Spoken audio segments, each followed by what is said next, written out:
Good evening, everybody. I hope you're having a wonderful Wednesday afternoon, evening. Going out to church, eating dinner, etc. But this is a urgent stream. I am considering this a code red urgent stream, as we have a Category 4 hurricane that is projected to make landfall in Florida by tomorrow afternoon into the evening. Actually, I think it's tomorrow. I think it's tomorrow evening to tomorrow night, if I last saw the hurricane track. But so far, this is Helene right now. She is spinning off just outside the Yucatan Peninsula, and you can see all these little bubbles popping up here. These are what we call hot towers or convective burst, and these usually help with intensifying the hurricane. It usually helps with rapidly intensifying the hurricane, and to put it that way. So this is something to not play around with, folks, because this could be a generational hurricane. Not just for the landfall purposes, but here, I'll show y'all this real quick. Give me 1 second here. Give me 1 second.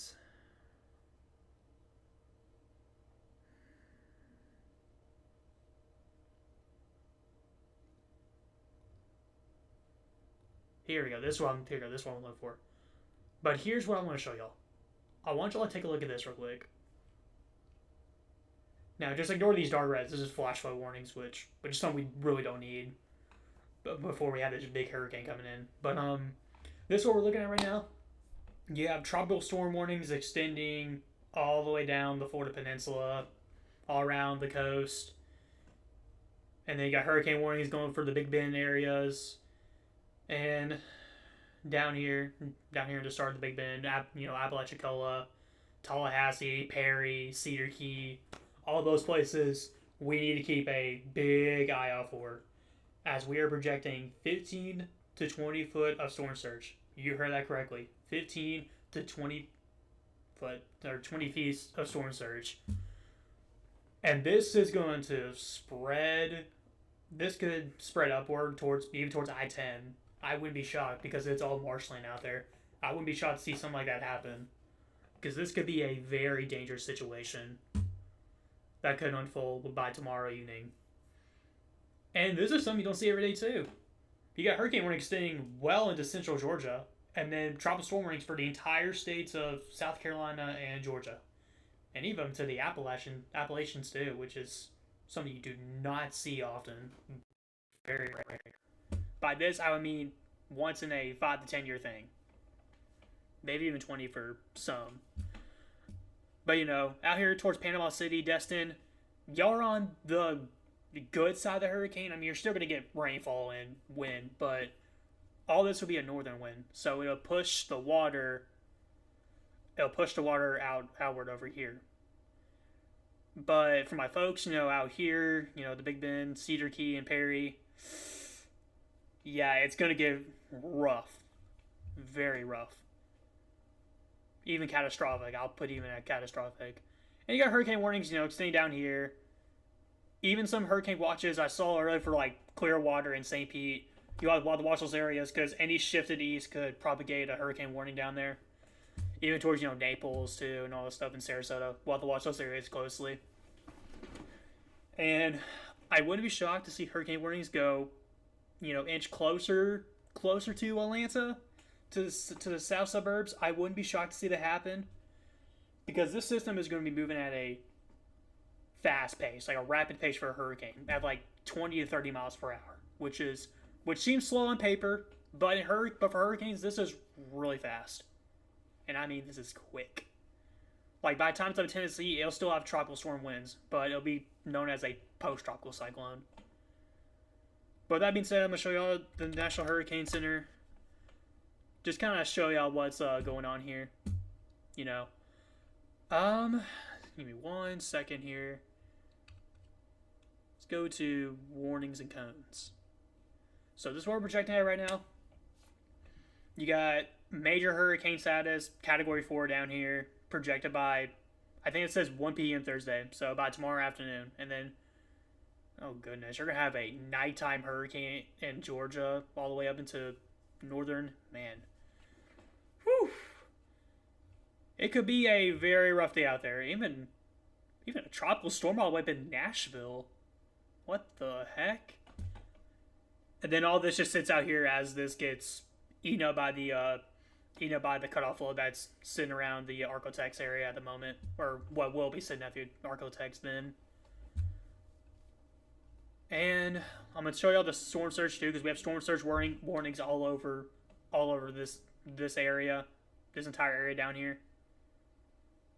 So I want y'all to pay attention to the storm surge too, because this thing is going to be catastrophic to potentially even unsurvivable. Especially in the purple shaded area, because I haven't seen something like this since Laura, when Lake Charles was predicted to get 15 to 20 feet of storm surge, but they got lucky with the little eastern wobble it had, or the western wobble, I think, with a little bit of a western wobble, and that helped a lot. So, but with this though, this is a big different story. So I hope everybody in this area has evacuated or just gone somewhere else. I really hope that's the case, because some people are probably not going to take this seriously and lives are going to be lost. If that's the case, I really hate to see that, but it's probably going to happen. And warnings, warnings too, like I said, tropical storm warnings, hurricane warnings go along the coast here, well up inland to South Carolina and Georgia, but it only shows you the wind forecast here. Wind speed probabilities, tropical storm force winds are heavily increasing for Georgia. You got almost 100%. You got pretty much 90% plus probabilities going almost into central Georgia. So it's gonna be a big deal. And for flash flooding, we got high risk going along the Appalachians of North Carolina and into a little bit of the plateaus of Georgia. And even high risk too for Tallahassee too, and Apalachicola, this whole area right here. This could be dangerous, or probably will be, or actually will be dangerous with pending if the forecast pans out. And then a big moderate risk of flooding just for Georgia and a little bit of Alabama, Alabama, Tennessee, North Carolina, South Carolina, and parts of Florida. So something to keep an eye out for, and then followed by a slight risk and marginal risk of flooding. Key messages too.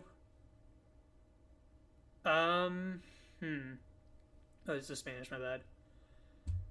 Around the time of winds, we could be looking at, 8 p.m.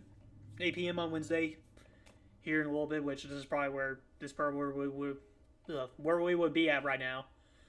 Thursday 2 a.m., 8 a.m., 2 p.m., and then it just works its way up into Georgia, Just where the path, it just works its way along the path. And so, with that being said, I'm going to show y'all some models, and then I'm going to kind of call it off here. Let's go to Hurricane. I'm going to show y'all a couple models here. This is our in-house HWRF model. So you see this takes you to the Gulf of Mexico, rapidly strengthens to a... I don't know if it'll get that deep to a 919 millibar hurricane. It's possible, but I just don't see that happening. It could probably get down to... I can see it get down to 930 probably, but I don't know if it get down that low. We'll see. There's a lot of open space. Nothing stopping this hurricane, so it's a possibility. And this worked its way up into, Georgia, Tennessee, and then it gets shut up by the cutoff flow out here eventually. And then I'm going to show y'all... I'll show you the HAFSA model. This one's kind of... It's been wonky, because this one's been really aggressive. I don't know if it still is now. Okay, yeah, it's a lot more realistic now with the latest run. 945 millibar low hurricane, making landfall in the Big Bend area, and working its way up towards Georgia. And it gets cut off. By the cutoff flow down here in the Arcotex. So, my key things for tonight, for everybody living along the Florida coast and into Georgia, have supplies, water, medication, food, etc., whatever else you need. In Florida too, I hope you have the same thing. Evacuate too if you're or I hope you're already evacuated if you live in the the Big Bend area, because this is probably going to catch a lot of people off guard, especially well inland of Florida, or not Florida, Georgia, excuse me. This is going to probably catch a lot of people off guard because they're going to let their guard down and it's going to catch them by surprise and overnight. I think that's what's probably going to happen, and I hate to see it happen, but something that's probably inevitable. But with that being said, I'm gonna go ahead and cut off the video here. Appreciate you guys for streaming in if you come watch, and hope you have a safe night. And thank you for trusting with me. Follow me on DylanWX03 on TikTok and Twitter. With that being said, hope you have a great night. Thank you for trusting me with your weather.